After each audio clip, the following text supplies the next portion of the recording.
Elmore, Trump surrogate, and Joe Trippi, Democratic campaign consultant and Fox News contributor. Joe, I want to start with you because I saw you on.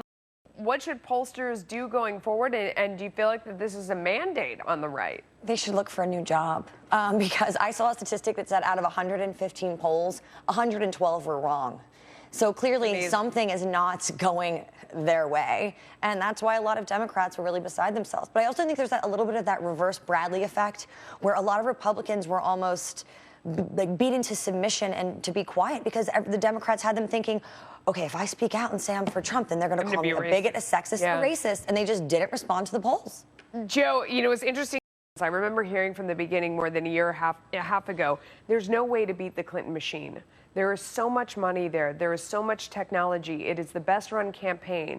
They have such great pollsters. They have such great advance work. They have such great get out the vote. They learned so much from President Obama that to me it was very disheartening, not because of what they stand for, but because politics shouldn't be like that. It should be how the people feel and how they vote.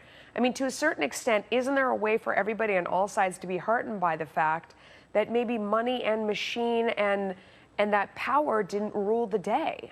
I mean, I couldn't agree more. I think it's a positive step in the right direction for our country. And the fact that they didn't win shows you what the American people really think. Are capable of. That's right. I think the American people were just fed up with business as usual in Washington. They wanted a change. They wanted something fresh. They didn't want that machine. They didn't want that corruption. They didn't want more of the same. They wanted change.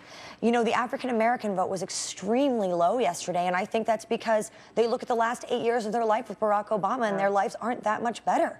Some amazing stats. 10% more white women voted for him versus her, which is something that nobody was anticipating during the day, and 28% of Latinos turned out for him. Interesting stuff.